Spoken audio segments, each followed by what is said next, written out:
राजा और राजमुकुट भाग 2।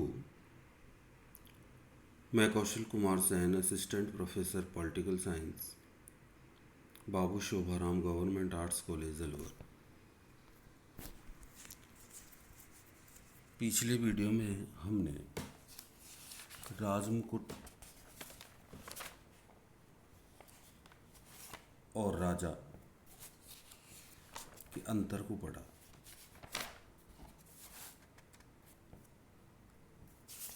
आज हम इस वीडियो में राजमुकुट की शक्ति, कार्य व अधिकारों का अध्ययन करेंगे। विद्यार्थी पुनः स्मरण करेंगे कि राजमुकुट से तात्पर्य ब्रिटिश राज्य अर्थात ब्रिटेन की संप्रभु शक्ति है। ब्रिटेन में चाहे कोई भी संस्था हो, चाहे वहाँ का मंत्रिमंडल हो, संसद हो, न्यायपालिका हो, नौकरशाही हो, सभी अपनी अपनी शक्तियों का प्रयोग करते हैं, तो वो सब राजमुकुट की शक्तियाँ मानी जाती हैं। क्योंकि ब्रिटेन में संप्रभुता राजमुकुट में निहित है और ये सभी संस्थाएं जो भी कार्य करती हैं राजमुकुट के नाम पे करती हैं, या ये कहें कि ये संस्थाएं अपनी शक्तियों का प्रयोग या अपनी शक्तियां राजमुकुट से लेती हैं। अतः इन सभी संस्थाओं के कार्य राजमुकुट के कार्य कहे जाते हैं। चाहे राजा कोई कार्य करे, चाहे मंत्रिमंडल कोई कार्य करे, चाहे संसद कोई कार्य करे, चाहे नौकरशाही कोई कार्य करे आदि। तो राजमुकुट एक ऐसी अवधारणा है जिसमें शासन की तीनों शक्तियां कार्यपालिका, विधायी व न्यायिक निहित होती हैं। अतः इनका अध्ययन निम्न शीर्षकों में किया जाता है। तो राजमुकुट की शक्तियों का अध्ययन हम 3 भागों में करेंगे। पहला, राजमुकुट की कार्यपालिका शक्तियाँ। तो जैसा हमको पता है कि ब्रिटिश संविधान अपनी कार्यपालिका शक्तियाँ वहाँ के राजा या सम्राट में निहित करता है और वास्तविक शक्तियों का प्रयोग वहाँ का मंत्रिमंडल करता है। लेकिन चाहे राजा कार्य करे या मंत्रिमंडल कार्य करे, ये सब कार्य राजमुकुट के कार्य कहे जाते हैं। तो अलग से कोई शक्तियाँ नहीं है, इन्हीं के कार्य राजमुकुट की शक्तियाँ हैं, या इन्हीं की शक्तियाँ राजमुकुट की शक्तियाँ हैं। तो कार्यपालिका संबंधी शक्तियों में हम पहला, आंतरिक प्रशासन संबंधी शक्तियाँ। आंतरिक प्रशासन के कुशल संचालन के लिए राजमुकुट के पास निम्नलिखित शक्तियाँ एवं कार्य व अधिकार होते हैं। प्रशासनिक विभाग, जिसे स्थायी कार्यपालिका कहा जाता है, जिसे हम नौकरशाही भी बोल सकते हैं, जो अपने पूरे समय के लिए स्थायी रूप से कार्य करती हैं। कार्यपालिका के 2 भाग होते हैं, एक राजनीतिक कार्यपालिका, एक स्थायी कार्यपालिका। राजनीतिक कार्यपालिका में प्रधानमंत्री व मंत्री होते हैं और स्थायी कार्यपालिका में वहाँ की नौकरशाही आती है। तो पहला है आंतरिक प्रशासन संबंधी शक्तियों में को हमने 2 भागों में बांटा। प्रशासनिक विभाग अर्थात स्थायी कार्यपालिका।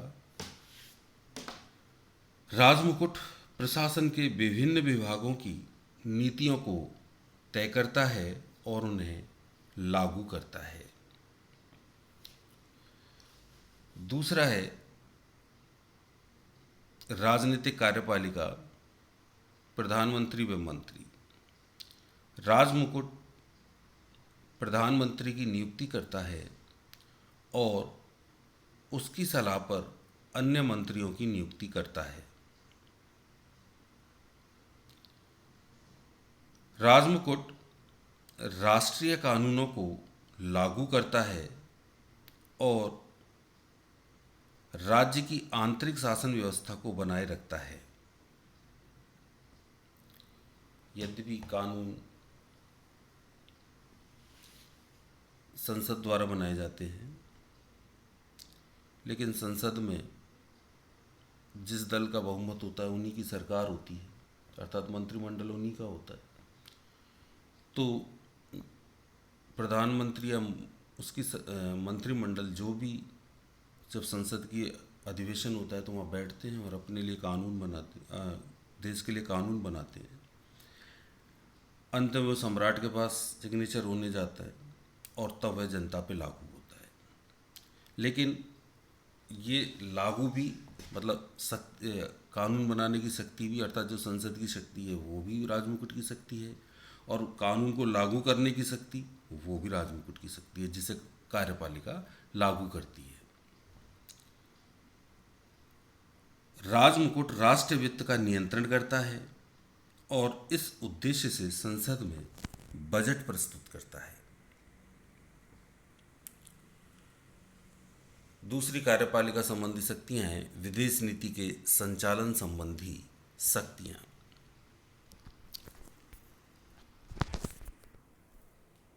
इसमें पहला है विदेश विभाग का गठन।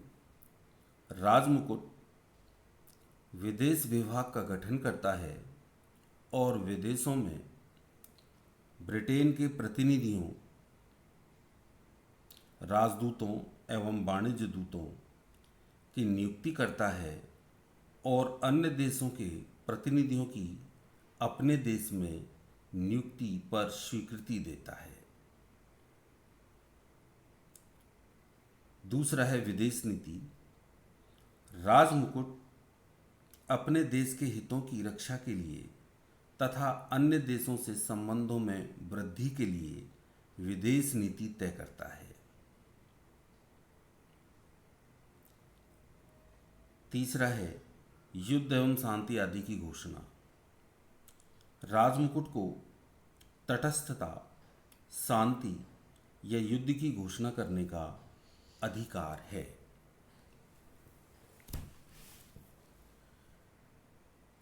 तीसरा है, तीसरी जो शक्तियां हैं वो हैं राष्ट्रमंडल संबंधी शक्तियां। राष्ट्रमंडल के बारे में हमने पहले भी जिक्र किया था कि राष्ट्रमंडल में वो राष्ट्र सम्मिलित हैं जो कभी पहले ब्रिटेन के उपनिवेश रहे थे। यह एक ऐच्छिक संगठन है जिसमें सदस्य चाहे तो रह सकते हैं, चाहे नहीं रह सकते। तो राष्ट्रमंडल स्वतंत्र राष्ट्रों का ऐच्छिक संगठन है जिसमें ब्रिटेन के भूतपूर्व साम्राज्य के प्राय सभी अंग शामिल हैं। जो पहले ब्रिटेन के उपनिवेश थे वो सभी इसमें शामिल हैं। यद्यपि ब्रिटेन सहित सभी सदस्य राज्यों को समान अधिकार एवं स्थिति प्राप्त है, तो भी ब्रिटेन के राजा को इसका औपचारिक अध्यक्ष स्वीकार किया जाता है। राष्ट्रमंडल के सदस्य राज्यों कनाडा, न्यूजीलैंड तथा ऑस्ट्रेलिया के गवर्नर जनरलों की नियुक्ति राजमुकुट द्वारा ही की जाती है, जिसे वह इन देशों के प्रधानमंत्री की सलाह के अनुसार नियुक्त करता है। इस प्रकार ये राजमुकुट की कार्यपालिका संबंधी शक्तियां हैं। ये सभी शक्तियां हम वहाँ की कार्यपालिका की शक्तियों के अंतर्गत पढ़ते हैं, किंतु ये सभी शक्तियां राजमुकुट की शक्तियां मानी जाती हैं, क्योंकि ब्रिटेन में राजमुकुट संप्रभु शक्ति का प्रतीक है, अर्थात ब्रिटेन राज्य की, ब्रिटेन देश की संप्रभुता राजमुकुट में निहित है। दूसरी शक्तियां हैं विधायी शक्तियां, जिन्हें हम कानून निर्माण संबंधी शक्तियां, जो संसद की शक्तियां होती हैं उन्हें विधायी शक्तियां बोला जाता है। तो पहला है संसद के गठन से संबंधित शक्तियां। राजमुकुट संसद के दोनों सदनों का अधिवेशन बुलाता है, अधिवेशन का कार्यकाल बढ़ा सकता है अथवा उसे स्थगित भी कर सकता है। ये ब्रिटिश सम्राट का अधिकार है कि वह अधिवेशन बुलाता है, अधिवेशन का कार्यकाल बढ़ा सकता है तथा उसे स्थगित कर सकता है। जब ब्रिटिश राजा के अधिकार शक्ति एवं कार्यों का अध्ययन करते हैं तब वहाँ ये राजा के अधिकार होते हैं। किंतु जैसा आपको विदित है कि वहाँ जो भी संस्थाएं कोई कार्य करती हैं वो सब किसके, राजमुकुट की शक्तियाँ हैं और राजमुकुट के ही अधिकार हैं। तो ये भी चाहे राजा काम करे तो राजा भी किसका काम, किससे शक्ति ले रहा है, राजमुकुट से। तो सभी कार्य किसके कार्य बोले जाएंगे, राजमुकुट के कार्य। दूसरा है लोक सदन को भंग कर सकता है, राजमुकुट लोक सदन को भंग कर सकता है। तीसरा, राजमुकुट लॉर्ड सभा में नए पीयरों की नियुक्ति करता है। दूसरी शक्ति है कानून निर्माण संबंधी शक्तियां।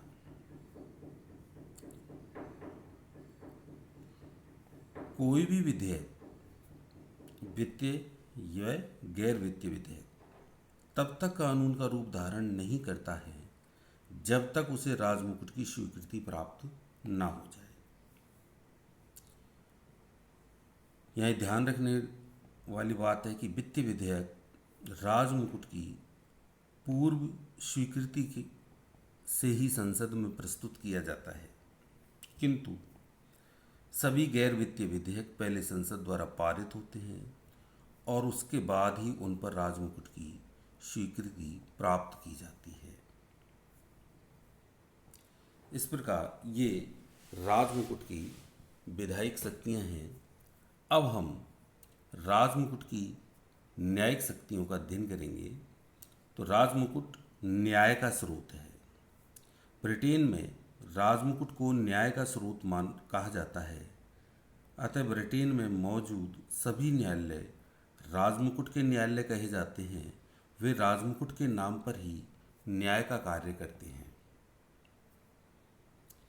दूसरा है क्षमादान की शक्ति। राजमुकुट फौजदारी मुकदमों में दंडित अपराधी की सजा को कम कर सकता है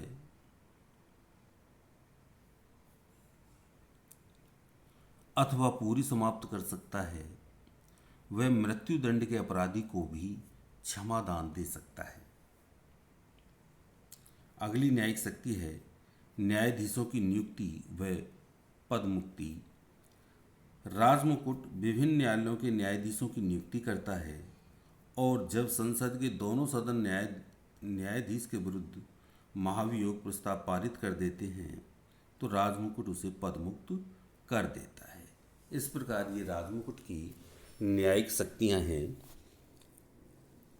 अगला है राजमुकुट की धार्मिक शक्तियां। राजा इंग्लैंड के एंग्लिकन चर्च का सर्वोच्च अधिकारी है, अतः वह इस चर्च के पदाधिकारियों की नियुक्ति भी करता है। अगली शक्तियां हैं संरक्षण एवं सम्मान। राजमुकुट को सम्मान का स्रोत भी कहा जाता है। वह विशेष योग्यता व दक्षता प्राप्त व्यक्ति को सम्मान से विभूषित करता है, जैसे नाइट, बैरन, बिशप आदि। इस प्रकार हमने देखा कि राजमुकुट की कार्यपालिका, विधायी और न्यायिक शक्तियाँ, ये सभी शक्तियाँ यद्यपि कार्यपालिका संबंधी शक्तियाँ वहाँ का मंत्रिमंडल उपभोग करता है, विधायी शक्तियों का उपभोग वहाँ की संसद करती है और न्यायिक शक्तियों का उपयोग वहाँ के न्यायालय करते हैं, किंतु ये सभी शक्तियाँ राजमुकुट की शक्तियाँ, इनके सभी कार्य राजमुकुट के कार्य हैं, क्योंकि ये सभी अपनी शक्तियाँ राजमुकुट से लेते हैं। अतः यह स्पष्ट है कि राजमुकुट के पास बहुत अधिक शक्तियाँ हैं। उसे कार्यपालिका, व्यवस्थापिका, न्यायपालिका आदि के क्षेत्र में पर्याप्त अधिकार प्राप्त हैं। वस्तुतः इंग्लैंड में राजमुकुट की शक्तियों का वास्तविक प्रयोग राजा के नाम से शासन के अन्य अंगों द्वारा किया जाता है। धन्यवाद।